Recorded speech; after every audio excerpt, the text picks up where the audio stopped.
किसी भी राष्ट्र की वृद्धि एवं विकास के लिए ये नितांत आवश्यक है कि उस समाज के विभिन्न वर्गों का समावेशन जो है विकास और वृद्धि के क्षेत्रों में किया जाना चाहिए। यानी कि समाज का कोई भी वर्ग हो, चाहे वो पिछड़ा वर्ग हो, महिलाएं हो, SC STs हो या कोई भी वर्ग हो, जब तक उनका समावेशन नहीं किया जाता है तब तक वो राष्ट्र जो है पूरी तरह से विकसित और अपनी वृद्धि नहीं कर सकता है। तो इसी के संदर्भ में अभी हाल ही में महिला आरक्षण बिल संसद में पेश किया गया और दोनों सदनों के द्वारा यह बिल पास कर दिया गया है। तो आज के इस एपिसोड में आप सभी का स्वागत है।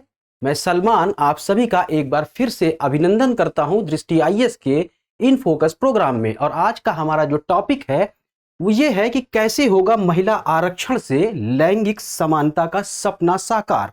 यानी कि आज की इस पूरी वीडियो में हम तमाम उन बिंदुओं के ऊपर बातचीत करेंगे जिससे कि जो लैंगिक समानता का मुद्दा है उसको किस तरह से संबोधित किया जा सकता है और ये जो अभी हाल ही में महिला आरक्षण विधेयक पास किया गया है इसकी क्या भागीदारी हो सकती है लैंगिक समानता को संबोधित करने में।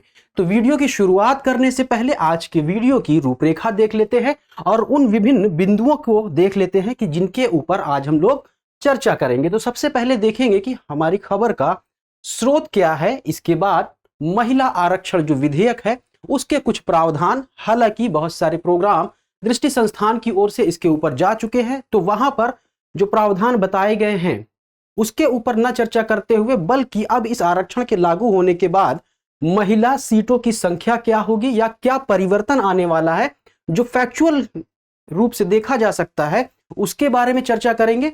उसके बाद महिलाओं के लिए क्या संवैधानिक प्रावधान है भारतीय संविधान में या और कौन सी योजनाएं महिलाओं के लिए बनाई गई हैं जिससे कि जो लैंगिक समानता का मुद्दा है उससे संबंधित जो भी समस्या है यानी कि महिला लेबर फोर्स को मेन स्ट्रीम में कैसे और भी ज्यादा बढ़ाया जा सके, तो इन तमाम पहलुओं पर भी हम लोग नजर डालेंगे। उसके बाद लैंगिक समानता क्या है, इसकी क्या परिभाषा है, इससे जुड़े कौन से विभिन्न मुद्दे हैं, इन सब पर चर्चा करते हुए लैंगिक समानता बढ़ाने हेतु विभिन्न कौन सी योजनाएं भारत सरकार के द्वारा चलाई जा रही हैं, इन पर चर्चा करते हुए हम लोग एक प्रश्न पर भी बात करेंगे जिसको आप मुख्य परीक्षा के मद्देनजर लिख सकते हैं। तो ये आज के वीडियो की पूरी रूपरेखा रही। वीडियो को आगे बढ़ाने से पहले आप सभी के लिए एक सूचना है, लेकिन उससे भी पहले ये जो पूरा का पूरा मुद्दा है ये GS पेपर 2 से जुड़ता है, साथ ही साथ जो सोशल जस्टिस वाला उपखंड है उससे भी ये जुड़ता है जो कि पेपर 1 से संबंधित है। तो सूचना आप सभी के लिए यह है कि दृष्टि संस्थान की ओर से वर्ष 2024 की जो UPSC की प्रीलिम्स की परीक्षा आयोजित की जाएगी उसके लिए कक्षाएं 10 अक्टूबर से शुरू की जा रही हैं।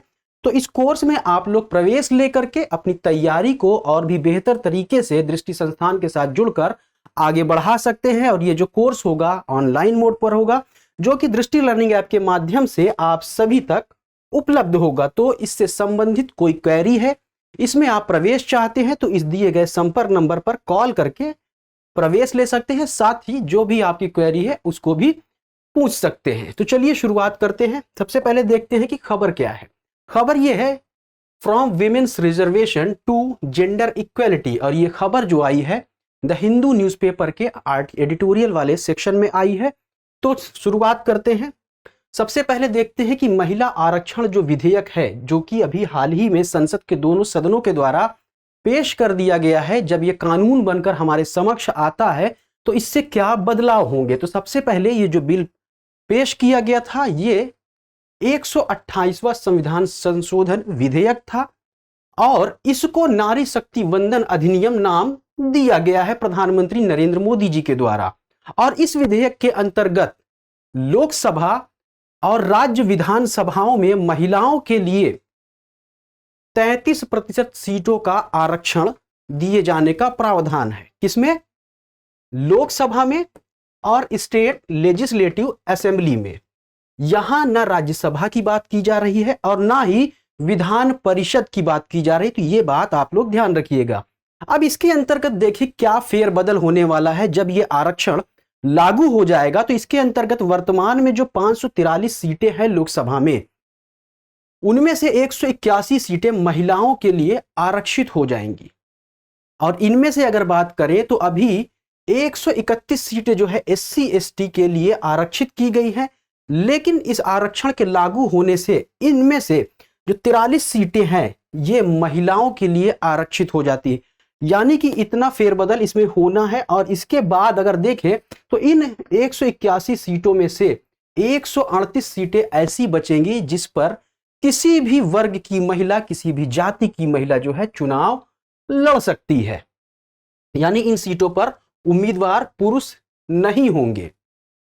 अब यहां पर कुछ बातें हैं जो कि इस विधेयक में अभी अस्पष्ट हैं, जैसे कि लद्दाख, पुदुचेरी और चंडीगढ़ जैसे केंद्र शासित प्रदेश में जहां पर लोकसभा की एक एक सीटें हैं, वहां पर इस आरक्षण को कैसे लागू किया जाएगा, इन बातों को अभी क्लियर नहीं किया गया है। हालांकि इस आरक्षण की बात करें कि यह कब से लागू होगा, तो यह 2024 के लोकसभा चुनाव में लागू नहीं हो पाएगा, क्योंकि वर्ष 2026 में परिसीमन होना है, जिसमें संभवतः लोकसभा की सीटों में वृद्धि भी देखने को मिले। न केवल लोकसभा बल्कि संसद में जो भी मेंबर ऑफ पार्लियामेंट्स की सीटें हैं उनमें वृद्धि देखने को मिल सकता है। तो ये जो है 2029 में चुनाव होंगे, ये आरक्षण यहां से लागू होने की पूरी संभावना है। वर्ष 2024 में तो ये किसी भी हाल में लागू नहीं हो सकेगा। तो ये सारे बदलाव होने वाले हैं। अब महिलाओं के लिए हम बात करें कि क्या संवैधानिक प्रावधान है जिससे कि जो लैंगिक समानता का मुद्दा है उसको संबोधित किए जाने का प्रयास भारत में किया जा रहा है। तो आजादी के बाद से ही बहुत सारे ऐसे प्रावधान हैं, संविधान में ऐसे बहुत सारे प्रावधान बनाए गए हैं जिससे कि महिला सशक्तिकरण किया जा सके, महिलाओं को और भी आगे बढ़ाया जा सके। तो सबसे पहले देखिए अनुच्छेद 14 की बात करें, वो बात करता है कानून के समक्ष समानता, यानी इक्वालिटी बिफोर लॉ। यहां पर देखें तो महिला हो या पुरुष हो, कानून के समक्ष वो दोनों ही बराबर होंगे। कानून महिला को और पुरुष को अलग अलग तरीके से ट्रीट नहीं करेगा। वही बात करें अनुच्छेद 15 के उपखंड 1 की, तो ये कहता है कि लिंग के आधार पर, अन्य बातों के अलावा लिंग के आधार पर कोई भेदभाव किसी नागरिक के साथ नहीं किया जा सकेगा। इसमें अगर बात करें तो धर्म भी शामिल है, यानी धर्म के आधार पर, मूल वंश के आधार पर, जाति के आधार पर, लिंग, जन्म स्थान या इनमें से किसी के आधार पर कोई भेदभाव नहीं किया जा सकेगा। तो लिंग का मुद्दा यहां पर, जो लिंग शब्द यहां पर जोड़ा गया है वो इसीलिए है कि महिलाओं से किसी तरह से भेदभाव न किया जा सके। इसके बाद इसी अनुच्छेद के तीसरे उपखंड को अगर देखें तो ऐसा कहा गया है कि राज्य महिलाओं और बच्चों के पक्ष में कोई विशेष प्रावधान कर सकता है। यानी यहां पर अगर हम देखें तो इसे पॉजिटिव डिस्क्रिमिनेशन कहते हैं। यानी कि राज्य को यदि ऐसा प्रतीत होता है कि महिलाओं का प्रतिनिधित्व किसी क्षेत्र में कम है या उन्हें कुछ एक्स्ट्रा एडवांटेजेस देने की जरूरत है, साथ ही बच्चों को भी, बच्चों के लाभ के लिए भी कोई ऐसी योजना, कोई ऐसी नीति बनाई जाना नितांत आवश्यक है जिससे कि समाज का भला हो सके, समाज में वृद्धि हो सके, समाज का विकास हो सके, तो राज्य ऐसा कर सकता है।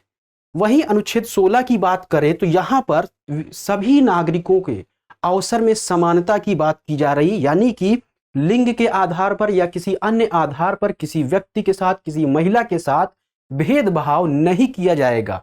राज्य के अधीन किसी भी कार्यालय में रोजगार या नियुक्ति से संबंधित मामलों में सभी नागरिकों के लिए अवसर की समानता होगी। यह सब बातें सुनिश्चित की गई हैं संविधान के जरिए। वहीं अनुच्छेद 39D की बात करें तो पुरुषों और महिलाओं दोनों के लिए समान काम के लिए समान वेतन का भी प्रावधान किया गया है। यानी कि महिला और पुरुष यदि समान कार्य कर रहे हैं तो उनके वेतन में किसी भी प्रकार का अंतर नहीं किया जाना चाहिए। साथ ही साथ अनुच्छेद 42 की अगर बात करें तो मातृत्व राहत के लिए भी प्रावधान किया गया है। तो ये कुछ प्रावधान है जो भारतीय संविधान में किए गए हैं। इसके अलावा कुछ अन्य प्रावधान भी किए गए हैं। उनको अगर देखें तो अनुच्छेद 243 में कुछ महिलाओं के लिए प्रावधान किए गए हैं और ये प्रावधान 73वें और 74वें संविधान संशोधन अधिनियम के माध्यम से इसमें जोड़े गए हैं। तो 243D और 243T ये जो अनुच्छेद हैं ये पंचायतों और नगर पालिकाओं में महिलाओं के आरक्षण की बात करते हैं। इसके अंतर्गत देखें तो डी के उपखंड 3 और 4 में यह कहा गया है कि पंचायतों के मामले में 33% का आरक्षण महिलाओं के लिए दिया जाएगा। और 4 की बात करें तो इसमें यह कहा जा रहा है कि जो भी पंचायत अध्यक्ष होंगी उसमें 33% जो है सीटें महिलाओं के लिए आरक्षित होंगी। ये पंचायत चुनाव के लिए, ये पंचायत अध्यक्षों के लिए। अब टी की अगर बात करें, 243 टी की हम बात करते हैं, तो इसके उपखंड 3 और 4 की बात करें तो ये नगर पालिकाओं से संबंधित है। यानी कि नगर पालिकाओं में महिलाओं के लिए 33% सीटों का आरक्षण इसके अंतर्गत दिया गया है। वहीं अगर 243 T4 की बात करें तो इसमें 33% आरक्षण जो नगर पालिका अध्यक्ष हैं वो महिलाएं होंगी, ऐसा प्रावधान इन अनुच्छेदों के अंतर्गत किया गया है। तो ये कॉन्स्टिट्यूशनल प्रोविजन रहे। इसके अलावा और भी बहुत सारे प्रावधान संविधान में है, साथ ही साथ आईपीसी में, सीआरपीसी में और तमाम जैसे कि घरेलू उत्पीड़न है उन सब में राहत, डाउरी केस है उनमें बहुत सारे राहत, बहुत सारे प्रावधान किए गए हैं। सती प्रथा उन्मूलन की बात करें, अगर हम पहले की बात करते हैं, इतिहास में जाते हैं, तो इस तरह के तमाम प्रावधान महिलाओं के लिए देखने को मिलते हैं। ये लिस्ट काफी लंबी है और चूंकि हमारा ये प्रोग्राम बहुत लंबा हो जाएगा तो हम यहाँ पर संक्षिप्त में ही आपको बता रहे हैं जो कि इंपॉर्टेंट है परीक्षा के मद्देनजर। अब इसके अलावा अन्य क्या प्रावधान सरकार के द्वारा किए गए हैं, तो इसमें राष्ट्रीय महिला आयोग का गठन किया गया वर्ष 1992 में।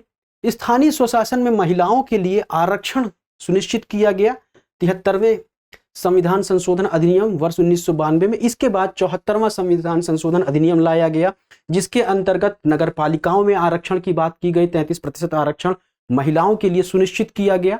बालिकाओं के लिए राष्ट्रीय कार्य योजना बनाई गई। इसके अलावा महिला सशक्तिकरण के लिए राष्ट्रीय नीति 2001 भी ले आई गई। ये तमाम प्रावधान महिला सशक्तिकरण के लिए महत्वपूर्ण प्रावधान है और निसंदेह रूप से अगर हम देखें आजादी के बाद से तो जो महिलाओं का प्रतिनिधित्व है चाहे कोई सा भी क्षेत्र हो उसमें बढ़ता हुआ ही देखने को मिल रहा है। लेकिन अभी ऐसा बहुत कुछ किया जाना बाकी है कि जो हम 100% लैंगिक समानता की बात करते हैं उसको ग्राउंड लेवल पर प्राप्त करने के लिए अभी भी बहुत कुछ किया जाना बाकी है। तो अब यहां पर देखते हैं कि लैंगिक समानता क्या है। तो लैंगिक समानता की अगर बात करें तो अंतर्राष्ट्रीय स्तर पर यह जो है एक मौलिक मूल अधिकार है। क्या है? मौलिक मूल अधिकार।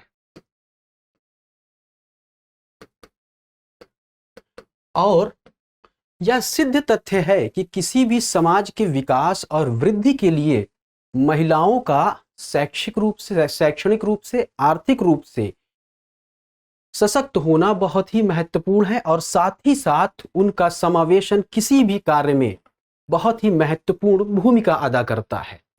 तो सबसे पहले ये अगर बात करें तो ये मौलिक मानवाधिकार है। इसीलिए लैंगिक समानता के मुद्दे को सतत विकास लक्ष्यों में भी शामिल किया गया है। जो सतत विकास लक्ष्य है 17, उनमें से जो 5वां लक्ष्य है वो लैंगिक समानता ही है और इसके अंतर्गत किसी भी प्रकार का महिला के साथ भेदभाव किया जाना निषेध किया गया है। साथ ही साथ जो घरेलू हिंसा होती है या उनके प्रति जो हिंसात्मक कार्य होते हैं, इन तमाम चीजों को निषेध किया गया है, चाहे वो निजी स्थान हो, चाहे वो सार्वजनिक स्थान हो।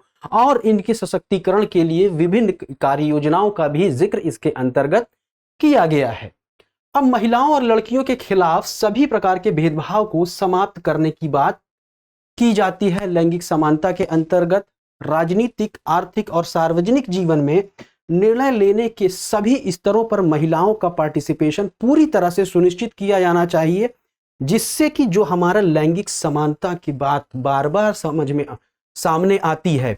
अगर हम अंतरराष्ट्रीय स्तर पर देखें, एक रिपोर्ट के अनुसार 193 देशों की लिस्ट में भारत का जो स्थान है 141वां आता है।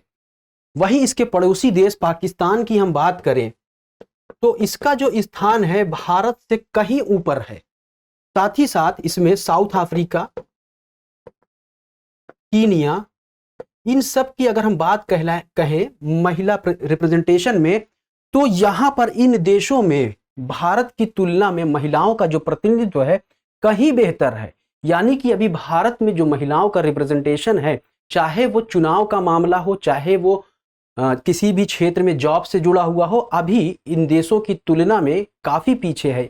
यहाँ से ही इस बात को हम देख सकते हैं कि 141वें स्थान पर भारत खड़ा है अभी। तो यानी कि निसंदेह रूप से अभी भारत की जो पैट्रियार्कल सोसाइटी है, उन बेड़ियों ने अभी भी महिलाओं को जकड़े हुए रखा है, और इस पर ग्राउंड लेवल पर कार्य किया जाना बहुत ही आवश्यक है, जिससे कि जो लेबर फोर्स है उसमें महिलाओं की भागीदारी को और भी अधिक रूप से सुनिश्चित किया जा सके।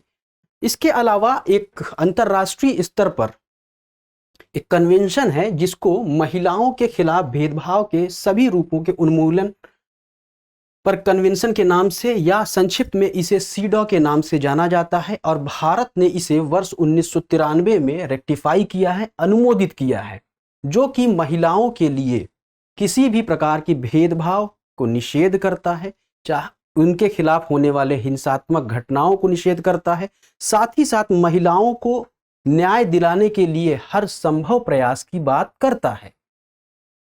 तो ये सारी बातें लैंगिक समानता से जुड़ी रही। यानी कि लैंगिक समानता क्या है। अब लैंगिक समानता को बढ़ाने के लिए भारत सरकार के द्वारा कौन कौन से कार्यक्रम चलाए गए हैं, इसके अंतर्गत भी बहुत सारी योजनाएं और बहुत सारी नीतियों का कार्यान्वयन सरकार के द्वारा किया जाता रहा है, लेकिन उन सभी को यहाँ पर डिस्क्राइब करना महत्वपूर्ण नहीं है। यहाँ पर जो आपकी परीक्षा के मद्देनजर आवश्यक है उन पर हम लोग बातचीत कर लेते हैं। तो सबसे पहले देखिए, बेटी बचाओ बेटी पढ़ाओ।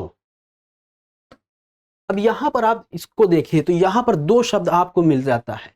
बचाओ यानी कि महिलाओं, बच्चियों, बालिकाओं की सुरक्षा, और बालिकाओं की शिक्षा के लिए, यानी कि बालिकाओं की शिक्षा और बालिकाओं की सुरक्षा के लिए इसकी शुरुआत की गई थी।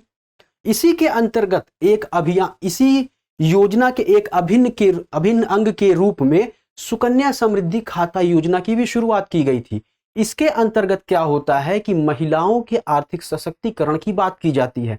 इसके अंतर्गत छोटी छोटी बचतों के माध्यम से महिलाओं को आर्थिक रूप से सशक्तिकरण करने की प्रक्रिया को अंजाम दिया जाता है। तो ये जो है एक छोटी जमा योजना है, जिसमें कि एक छोटी धनराशि ₹250 से लेकर के 1.5 लाख तक मंथली जमा किया जा सकता है, जिस पे 7.6% ब्याज की दर दी जाती है। यानी कि छोटी छोटी बचतों के माध्यम से महिलाओं के सशक्तिकरण की प्रक्रिया के लिए इसकी शुरुआत की गई थी, जो कि बेटी बचाओ बेटी पढ़ाओ योजना का एक अभिन्न अंग है।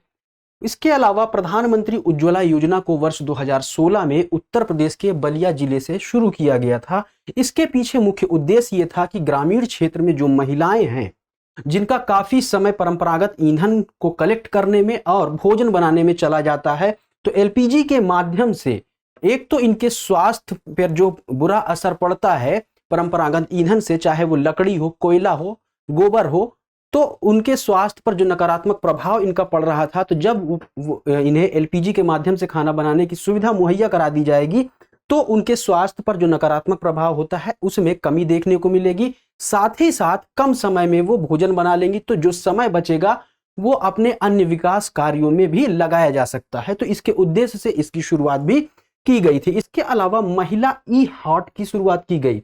इसकी अगर बात करें तो महिला और बाल विकास मंत्रालय और राष्ट्रीय महिला कोष की एक संयुक्त पहल है, और ये भारत का एक पहला ऐसा पोर्टल है जो कि विशेष रूप से महिला केंद्रित विपणन संबंधित मंच है। इसके बाद राष्ट्रीय क्रेच योजना की बात करें तो इसमें 6 माह से लेकर के 6 वर्ष तक जो भी शिशु हैं, जो भी बच्चे हैं, उनको क्रेच की सुविधा प्रदान की गई है ऐसी महिलाओं के लिए जो कि वर्किंग है। यानी कि कोई भी महिला वर्किंग है और उसका कोई छोटा सा बच्चा है जिसकी आयु 6 माह से लेकर के 6 वर्ष तक है, तो उन्हें उनके कार्यस्थल पर ही क्रेच योजना का लाभ दिया जाएगा। इसके बाद वन स्टॉप सेंटर योजना की शुरुआत की गई।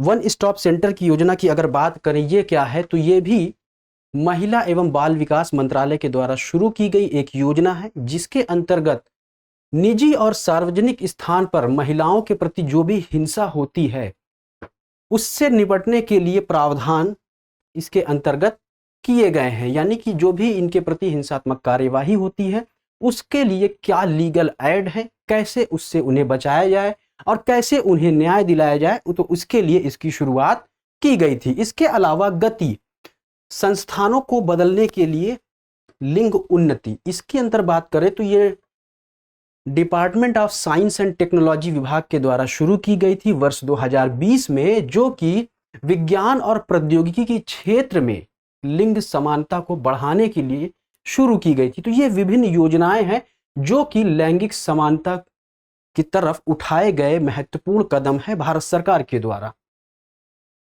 अब यहां पर कुछ ऐसी भी बातें हैं अगर देखें जो कि सरकार के स्तर पर नहीं बल्कि समाज के प्रत्येक नागरिक के स्तर पर भी किया जाना चाहिए। सवाल को देखने से पहले उन पहलुओं पर भी हम लोग बातचीत कर लेते हैं। दरअसल आज का जो आर्टिकल आया था, अगर इस आर्टिकल को हम देखते हैं तो इसमें एक दो रिपोर्ट का भी जिक्र किया गया है। जैसा कि मैंने बताया कि 193 देशों की तुलना में अगर भारत का जो स्थान है 141वां स्थान है, तो इसी तरह से एक रिपोर्ट का जिक्र इसमें भी किया गया है, जिसमें यह कहा गया है कि अगर जो डोमेस्टिक वर्क है यानी कि महिलाओं के द्वारा ऐसा जो कार्य घर में किया जाता है जिसके लिए उन्हें कोई भी पैसा नहीं दिया जाता, मतलब यानी कि वो अनपेड वर्क करती हैं, तो पुरुषों की तुलना में अगर देखें तो पुरुष जो है 97 minute on an average daily basis पर ऐसे घरेलू कार्य करते हैं जिसके लिए उन्हें कोई भी पेमेंट नहीं मिलती है। वहीं महिलाओं की बात करें तो 299 यानी 299 मिनट प्रति महिला प्रतिदिन देती है घरेलू अनपेड वर्क के लिए, जो पुरुषों की तुलना में कहीं ज्यादा है। और यह निसंदेह रूप से जो भारतीय समाज की जो पैट्रियार्कल माइंडसेट है उसकी वजह से है, जिसके कारण महिलाओं को डोमेस्टिक अनपेड वर्क के लिए एक्स्ट्रा बर्डन झेलना पड़ता है। तो निसंदेह रूप से हमें अपने पैट्रियार्कल माइंडसेट को तोड़ना होगा, महिलाओं का समावेशन समाज के विभिन्न क्षेत्रों में करना होगा। जो लेबर फोर्स है उसमें महिलाओं के भागीदारी को, महिलाओं के पार्टिसिपेशन को सुनिश्चित करना होगा, जिससे कि जो भारत का समाज है उसमें विभिन्न स्तरों पर या सभी स्तरों पर वृद्धि देखने को मिले, विकास देखने को मिले। तो ये तमाम बातें इससे जुड़ी रही। इसके अलावा जो ये आरक्षण दिया गया है, जब ये कानून बन के हमारे समक्ष आता है तो इसके सामने भी बहुत सारी चुनौतियां हैं। एक्चुअल चुनौती यही है कि इसे ग्राउंड लेवल पर प्रैक्टिकली हम कैसे इम्प्लीमेंट करेंगे। इम्प्लीमेंट कर भी देते हैं, यानी कि महिलाएं आ तो जाती हैं चुनाव में, चुनाव तो लड़ लेती हैं, लेकिन जो डिसीजन मेकिंग वाली प्रक्रिया है उसमें क्या एक्चुअल पार्टिसिपेशन है उनका। अगर ग्रामीण क्षेत्रों की बात करें तो निसंदेह रूप से जो 73वां और 74वां संविधान संशोधन अधिनियम था उसमें महिलाओं का पार्टिसिपेशन तो मिला है। ये देखने को भी मिला है कि बहुत सी महिलाएं जॉब छोड़ करके चुनाव में, राजनीति में आ रही हैं, लेकिन क्या कितनी प्रतिशत महिलाएं ऐसी हैं जो कि स्वयं डिसीजन लेती हैं। चुनाव जीत करके वो आ तो जाती हैं पंचायतों में, नगर पालिकाओं में, लेकिन जो डिसीजन लिया जाता है वो उनके पतियों के द्वारा, उनके भाइयों के द्वारा, उनके पिता के द्वारा, उनके ससुर के द्वारा लिया जाता है। तो हमें ये चीज भी इंश्योर करना होगा कि जो डिसीजन लिया जाता है उसमें महिलाओं का एक्चुअल पार्टिसिपेशन हो सके। तो ये जो चुनाव में आरक्षण देने की बात की जा रही है, इसे ग्राउंड लेवल पर किस तरह से लागू किया जाएगा, ये बहुत बड़ी चुनौती है। लागू करने के बाद जो डिसीजन मेकिंग प्रक्रिया है उसमें महिलाओं का एक्चुअल पार्टिसिपेशन सुनिश्चित करना, ये सरकार के समक्ष बहुत बड़ी चुनौती है। तो इसके लिए हमें जो हमारा पैट्रियार्कल माइंडसेट है उसको कहीं ना कहीं तोड़ना होगा, तभी जाकर के जो भारत की महिला है वो एक्चुअल रूप में सशक्तिकरण की जो प्रक्रिया जिसकी हम बात करते हैं, महिला का सशक्तिकरण हो सकेगा और एक्चुअल फॉर्म में नारी का सम्मान हो सकेगा और इस आरक्षण का जो उद्देश्य है वो सर्व हो सकेगा। तो ये आज के टॉपिक की सारी बातें रही। मेंस के पर्पस से इस टॉपिक से जोड़ करके सवाल आने की संभावना हो सकती है। तो देखते हैं कि एक सवाल है, महिला आरक्षण को लैंगिक समानता के मुद्दे को संबोधित करने के लिए एक उपयुक्त हथियार के रूप में देखा जाना किस हद तक सही है, आलोचनात्मक समीक्षा कीजिए। तो यहां पर जो एक्चुअल पार्टिसिपेशन की बात की डिसीजन मेकिंग में, ये वाला पहलू बहुत महत्वपूर्ण है। इसको शामिल करते हुए आप लोग इसे 250 शब्दों में लिखने का प्रयास कर सकते हैं और इस तरह के सवाल या इससे जोड़ करके कोई निबंध आने की संभावना बनती है परीक्षा में, तो ज़रूर लिखिएगा इस प्रश्न को। तो मिलते हैं किसी अन्य वीडियो में, तब तक के लिए जय हिंद।